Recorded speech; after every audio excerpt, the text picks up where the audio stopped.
আসসালামু আলাইকুম। কী অবস্থা সবার? সকালে ভালো আছেন, সুস্থ আছেন? আমিও ভালো আছি, সুস্থ আছি। তো যে বিষয়টা নিয়ে আজকে আমি কথা বলবো সেটা হচ্ছে যে মসজিদের কিছু আদব।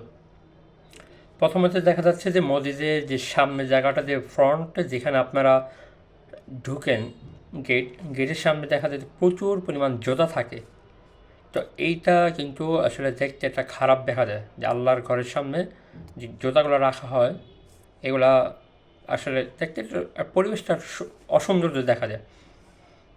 তো আমরা কি করব, যেহেতু মসজিদের ভিতরে জুতা রাখার সুন্দর একটা বক্স দিয়ে থাকে, আমরা সুন্দর করে জুতাগুলো ভাঁজ করে সুন্দর করে নিয়ে যাব। তারপরে মসজিদ যদি দোতলা বা তিনতলা হয়, তখন কি করব, আমরা সিঁড়িটার মাঝখানে না উঠে সিঁড়ির এক কোণায়, অথবা ডাইন কোণা অথবা বাম কোণায় আপনি কী করবেন, উপরে উঠবেন। এতে করে কি হবে, ধরেন আপনি স্লোলি হাঁটতেছেন, স্লোলি উপরে উঠতেছেন, আর একজন ফাস্ট উপরে উঠবে। তো যখন আপনি মাঝখান দিয়ে যখন সিঁড়ির মাঝখানটা যখন ব্যবহার করেন, তখন পিছনে যে লোকটা দ্রুত যাবে সে কিন্তু বুঝতে পারে না সে ডান দিক থেকে যাবে না বাম দিক থেকে যাবে। এরপর মসজিদ হলো আল্লাহর ঘর, পবিত্র জায়গা। এখানে কিন্তু দুনিয়াবি কোনো কথা কাজ করা একেবারে সম্পূর্ণ নিষেধ। তো মসজিদে যাবেন, যাওয়ার পর দুনিয়াবি কোনো ধরনের কাজ একেবারেই করবেন না। যদি বেশি ইমার্জেন্সি মনে হয় তাহলে মসজিদের বারিন্দা এসে যত সম্ভব সংক্ষেপে কাজটা সেরে আবার মসজিদের ভিতরে চলে যাবেন।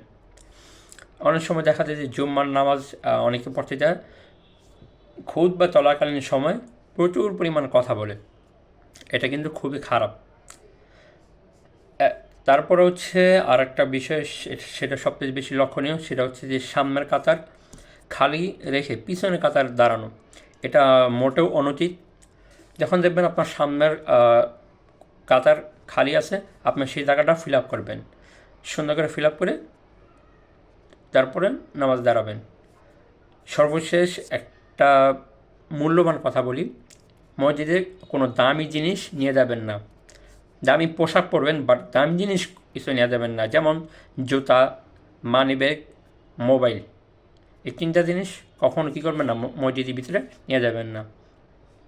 আমার এই ছোট্ট একটা অ্যাডভাইসে যদি আপনাদের কারোর কোনো মতামত থাকে, অবশ্যই সুন্দর কমেন্টে জানাবেন। ধন্যবাদ। আল্লাহ হাফেজ। আসসালামু আলাইকুম।